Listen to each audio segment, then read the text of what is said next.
வணக்கம் கைஸ், நம்ம channel subscribe பண்ணிக்கோங்க, பெல் ஐகான் கிளிக் பண்ணிக்கோங்க. சண்டே சமையல் ரெசிபி தான் பார்க்க போகிறீங்க. இன்றைக்கி சிக்கன் கிரேவி. ஆனால் நான் மண்டே தான் அப்லோட் பண்ணுவேன். ஏன்னு கேட்டிங்கன்னா இன்றைக்கி வந்து சண்டேக்கு வந்து ஒரு வீடியோ வந்து அப்லோட் பண்ணியாச்சு. ஸோ அதனால தான் நான் வந்து மண்டே அப்லோட் பண்ணேன்னு சொல்லிட்டுருக்கேன். இன்றைக்கி வந்து பார்த்தீங்கன்னா நான் வந்து சிக்கன் கிரேவி எப்படி செய்கிறது கிராமத்து ஸ்டைலில் அப்படின்னு சொல்லிட்டு தான் இந்த வீடியோவில் ஒவ்வொன்றா வந்து நான் இதை சொல்லிகிட்ருக்கேன். இன்றைக்கி வந்து பார்த்திங்கன்னா கையில் தான் நான் வணக்கத்தை சொல்லிகிட்ருக்கேன். ஏன் அப்படின்னு வந்து பார்த்திங்கன்னா நம்ம வந்து சப்ஸ்கிரைபர் வந்து மரியாதைக்குரிய வாங்கன்னு சொல்லி வணக்கத்தை வந்து கையில் வச்சு வருக என்ன வரவேற்றிட்டுருக்கேன். அதை தான் உங்கள்கிட்ட எக்ஸ்பிளைன் பண்ணிகிட்டு இருந்தேன்.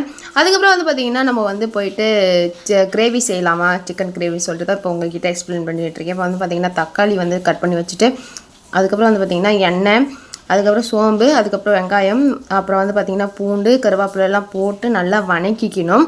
நல்லா வந்து ப்ரௌனிஷ் கலர் வர அளவுக்கு நம்ம வணக்கிக்கிட்டே தான் இருக்கணும். அதுக்கப்புறம் தான் நம்ம தக்காளியை வந்து ஆட் பண்ண போகிறோம். இப்போ வந்து பார்த்திங்கன்னா சிக்கனுக்கு வந்து நான் மசாலா கொஞ்சம் ஆட் பண்ணி வச்சுருக்கேன். என்னென்ன மசாலா வந்து இப்போ ஒவ்வொன்றா சொல்கிறேன்.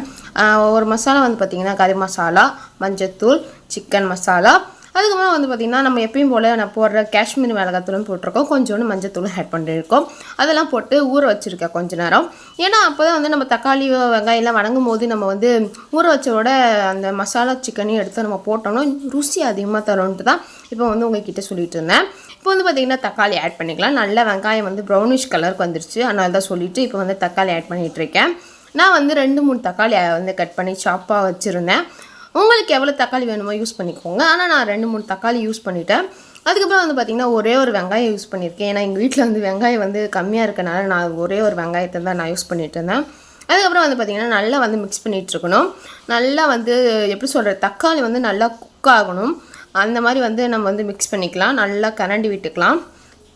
அதுக்கப்புறம் வந்து பார்த்திங்கன்னா நல்லா ஒரு எப்படி சொல்கிறது, ஒரு சரின்னு சொல்லிட்டு நல்லா இன்னொரு வாட்டி நான் மிக்ஸ் பண்ணிவிட்டு அதுக்கப்புறம் சொல்லிட்டு இருந்தேன். என்னன்னு சொல்லிட்டு இருந்தேன்னா அது வந்து கொஞ்சம் தண்ணி, அது எப்படி சொல்கிறது, ஒரு கிரேவி பதத்துக்கு வரணும். அதுக்கப்புறம் தான் நம்ம வந்து ஒரு சால்ட் வந்து ஆட் பண்ண முடியும். நான் வந்து 1 ஸ்பூன் அளவுக்கு நான் சால்ட் ஆட் பண்ணிக்கிறேன். நான் வந்து 1/2 kg போல் சிக்கன் எடுத்தேன். ஸோ 1 kg எடுக்கிறவங்க 2 டீஸ்பூன் போல் உப்பு ஆட் பண்ணிக்கலாம். நான் வந்து 1/2 kg எடுத்தனால 1 ஸ்பூன் மட்டும் நான் ஆட் பண்ணிக்கிட்டேன். ஆல்ரெடி வந்து இந்த சிக்கன்லேயே கொஞ்சம் உப்பு போட்டிருக்கனால அதிகமாக ஆகிடும்னு சொல்லிட்டு தான் நான் வந்து 1 ஸ்பூன்லேயே நான் வந்து ஆட் பண்ணிக்கிட்டேன். இப்போ வந்து பார்த்திங்கன்னா ஃபோன் கிட்ட காட்டும் போது அந்த ஸ்னோ மாதிரி வந்துடுச்சு, அதனால் டக்குன்னு காட்ட முடியல. அதுக்கப்புறம் கேமராவை தொடச்சிட்டு அப்புறம் தான் உங்கள்கிட்ட காமிச்சிட்ருக்கேன். நல்லா ஜூஸியாக வந்துடுச்சு. இப்போ ஜூஸியாக வந்துட்டு இருந்த பதத்தில் நம்ம வந்து என்ன ஆட் பண்ணணும் அப்படின்னு பார்த்திங்கன்னா நம்ம சிக்கனை வந்து ஊற வச்சுருக்கோம்ல, அந்த மசாலா சிக்கனை வந்து நம்ம ஆட் பண்ணிக்கலாம்.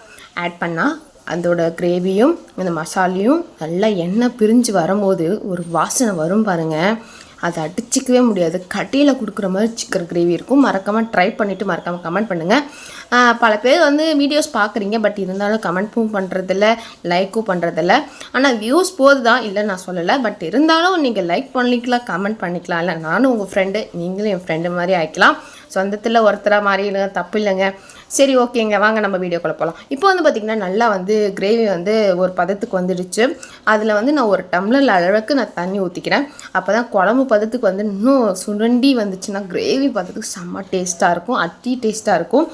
ஒரு டைம் வந்து கிராமத்து ஸ்டைல் சிக்கன் கிரேவி வந்து ட்ரை பண்ணிவிட்டு மறக்காமல் கமெண்ட் பண்ணுங்கள். எத்தனை பேர் ட்ரை பண்ணிங்க, நானும் அந்த கமெண்ட்டை பார்த்து படிச்சுக்கிறேன். இப்போ வந்து பார்த்திங்கன்னா நல்லா வந்து தண்ணி ஊற்றிட்ட அப்புறம் ஒரு டம்ளர் அளவு தண்ணி ஊற்றியாச்சா, ஒரு மிக்ஸ் போட்டுட்டு அதுக்கப்புறம் மூடி வச்சுட்டு திறந்து பார்த்தா எண்ணெய் பிரிஞ்சு வந்து அப்படியே அந்த கிரேவி அப்படியே பார்த்திங்கன்னா எப்படி சொல்கிறது, டேஸ்ட்டாக இருந்துச்சு. செம்ம டேஸ்ட்டாக இருந்துச்சு. திருப்பி கேமராவில் வந்து ஸ்னோ வந்துடுச்சு.